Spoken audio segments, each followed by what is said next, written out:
Já parou para se questionar sobre a intrigante situação de Caim, um dos primeiros filhos de Adão e Eva, conforme a narrativa bíblica? Como ele teria uma esposa e, mais perplexo ainda, como teria gerado um filho, considerando Adão e Eva como os únicos progenitores da humanidade? Ao examinar as entrelinhas da Bíblia, desvendaremos as respostas sobre esse enigma misterioso.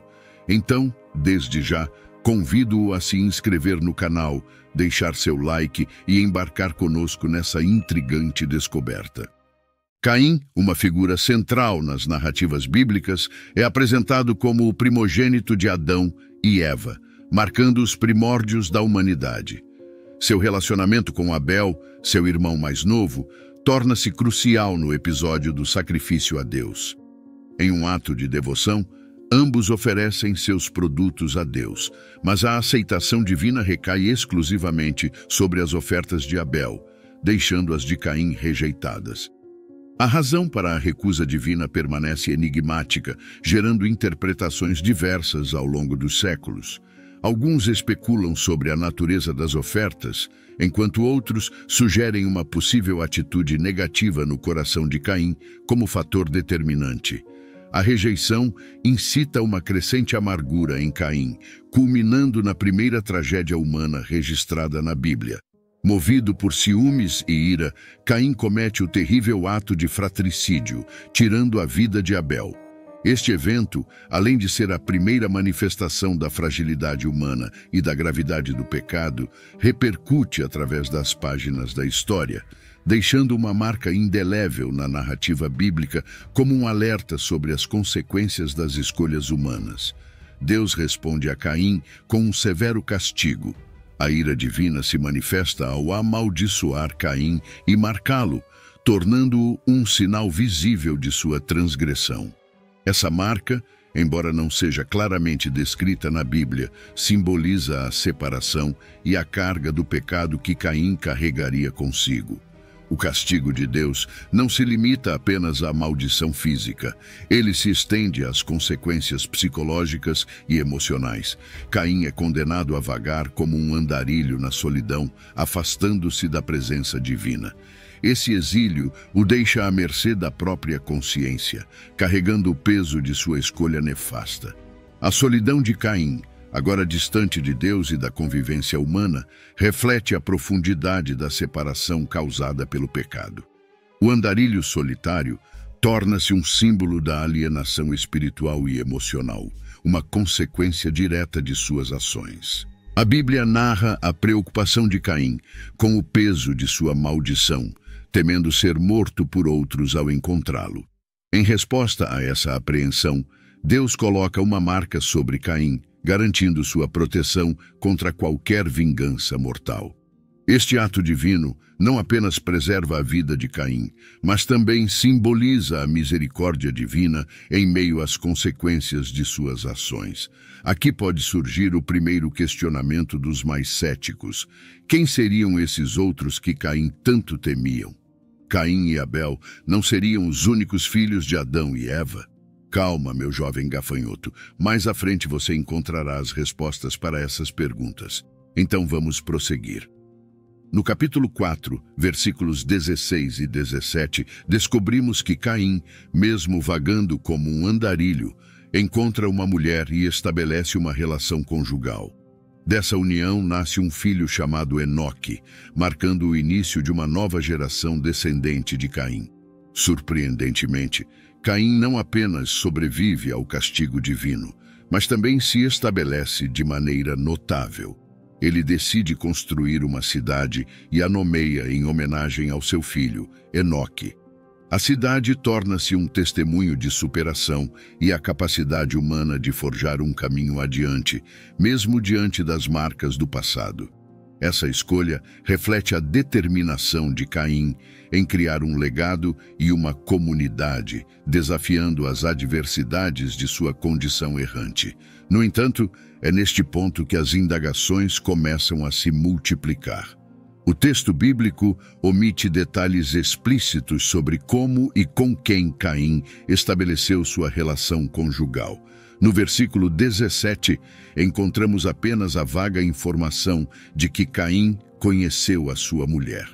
A hipótese de outros seres humanos coexistirem na época de Caim, além de Adão, Eva, Caim e Abel, surge como uma interpretação destinada a preencher as brechas na narrativa bíblica e a abordar as questões relacionadas à expansão da população humana. Nesse cenário de incertezas, uma multiplicidade de interpretações emerge na busca por respostas a esses questionamentos. Uma abordagem menos convencional considera a possibilidade de Deus ter criado, de maneira independente, seres humanos além da família de Adão e Eva. A defesa dessa teoria sugere que, para a rápida multiplicação da humanidade, seria necessário um contingente significativo de pessoas, algo difícil de alcançar apenas com a descendência direta de Adão e Eva. Essa perspectiva surge da tentativa de harmonizar a narrativa bíblica com as evidências arqueológicas e antropológicas que indicam a existência de comunidades humanas mais amplas na antiguidade. No entanto, é crucial destacar que essa interpretação é especulativa e não encontra respaldo explícito no texto bíblico. A narrativa de Gênesis focaliza principalmente a história da família de Adão e Eva, sem mencionar de forma inequívoca a presença de outros grupos humanos contemporâneos. A teoria mais amplamente aceita propõe que Caim pode ter se casado com uma irmã, uma interpretação que se baseia na compreensão das práticas culturais e do contexto da época, conforme descritos na narrativa bíblica. O livro de Gênesis, ao contrário do que muitos pensam, não especifica que Adão e Eva tiveram apenas Caim e Abel como filhos. A ausência de informações detalhadas pode sugerir a possibilidade de Adão e Eva terem tido outros filhos não mencionados na Bíblia. O argumento central para essa hipótese reside na compreensão de que as famílias naquela era eram consideravelmente maiores e os indivíduos tinham vidas extremamente longas. Por exemplo, Caim, mencionado na narrativa bíblica, viveu centenas de anos. Essa longevidade aumenta a plausibilidade de Adão e Eva terem tido uma prole mais extensa, incluindo filhos e filhas que não foram destacados de forma específica no texto sagrado. Essa interpretação ganha reforço significativo quando examinamos mais a fundo a narrativa bíblica. Após o incidente entre Caim e Abel, a história continua. E em Gênesis, capítulo 5, versículo 4, encontramos uma referência que fortalece a ideia de que Adão e Eva tiveram outros filhos e filhas.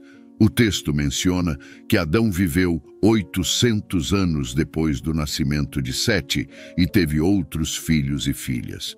Essa passagem evidencia explicitamente a existência de uma prole mais ampla, além de Caim, Abel e Sete. Naquele contexto cultural e temporal, a prática do casamento entre irmãos era não apenas aceitável, mas também considerada necessária para a propagação da raça humana. No estágio inicial da história, ainda não havia proibições explícitas contra essa forma de união, e as circunstâncias culturais e as demandas da sobrevivência podem ter influenciado essa prática. A ausência de restrições evidentes é ilustrada por diversos casos na narrativa bíblica em que personagens se casaram com membros de suas próprias famílias. Um exemplo notável é o caso de Abraão e Sara, que eram meio-irmãos. Outro exemplo é o de Isaque, filho de Abraão. Seguindo os costumes da época, contraiu matrimônio com Rebeca, que era sua prima. Essa união é notável não apenas por sua aceitação cultural, mas também pela bênção divina que a acompanhou. O relato bíblico em Gênesis 24 descreve como Abraão, preocupado em encontrar uma esposa adequada para seu filho Isaque, envia seu servo a Padã-Arã para buscar uma esposa entre seus parentes.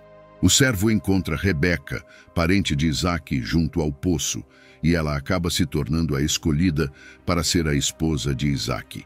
Essa história ilustra não apenas a prática cultural do casamento entre parentes naquela época, mas também destaca a importância atribuída à continuidade da linhagem familiar. Além disso, a narrativa sugere a crença na orientação divina nesses arranjos matrimoniais, evidenciada pela forma como a escolha de Rebeca foi percebida como providencial. Outro exemplo clássico de casamento entre membros da mesma família ocorre após o dilúvio, de acordo com a Bíblia. Após a grande inundação, Noé e sua família, seus filhos, Sem, Cam e Jafé, foram incumbidos de repovoar a terra. Dada a escassez populacional após o dilúvio, os filhos de Noé não tiveram outra opção senão casar-se entre si ou até mesmo com suas próprias irmãs para cumprir o mandato divino de multiplicar-se e povoar a terra novamente. A Bíblia, em Gênesis capítulo 9, destaca a responsabilidade de Noé e sua família de repovoar a terra e de restabelecer a humanidade, cumprindo o propósito divino, o que justificaria tais uniões dentro da perspectiva daquela época. Esses exemplos enfatizam como, em diferentes estágios da história bíblica, o casamento entre membros da mesma família era considerado aceitável e até mesmo necessário para a continuidade da linhagem humana após eventos extraordinários. É intrigante observar que as leis contra o casamento entre parentes, como as estabelecidas na lei mosaica, surgiram consideravelmente mais tarde, aproximadamente 2.500 anos após a criação de Adão e Eva, marcando um ponto significativo na evolução das práticas matrimoniais. Essas leis foram promulgadas como parte da aliança com Moisés, refletindo a necessidade emergente de regulamentações à medida que a humanidade se multiplicava. A proibição do incesto, delineada nas leis dadas a Moisés, pode ser compreendida como um ato divino destinado a proteger a humanidade e prevenir possíveis consequências negativas decorrentes do casamento entre parentes. À medida que as populações cresciam e se diversificavam, a introdução dessas leis visava preservar a saúde genética e evitar riscos associados à endogamia. A regulamentação divina contra o casamento entre parentes, como descrita nas leis mosaicas, encontra seu desdobramento no livro de Levítico. Essas proibições, minuciosamente delineadas no capítulo 18, abrangem uma gama abrangente de relações familiares, incluindo instruções específicas contra relações sexuais com mãe, pai, irmãos, irmãs, tios, tias, sobrinhos, sobrinhas e outros parentes próximos. O livro de Levítico, parte integrante das Escrituras, representa uma extensão prática da aliança estabelecida com Moisés, evidenciando a atenção divina aos detalhes na regulamentação das relações familiares. Vale lembrar que as interpretações estão sujeitas a variações significativas e são frequentemente debatidas entre diferentes tradições religiosas e grupos teológicos. A compreensão desses relatos pode variar conforme a abordagem, contexto cultural e linhas doutrinárias específicas. No entanto, é ainda mais importante destacar que, independentemente das divergências interpretativas, existe a perspectiva de que não devemos questionar ou duvidar de Deus. O respeito pela tradição e a submissão à vontade divina prevalecem como princípios fundamentais, sustentando a convicção de que a verdadeira compreensão reside na aceitação confiante da palavra de Deus. Espero que tenham gostado do vídeo. Lembrem de se inscrever no canal e ativar o sininho de notificação. Clique agora em algum dos 2 vídeos que vai aparecer na sua tela para continuar nos assistindo.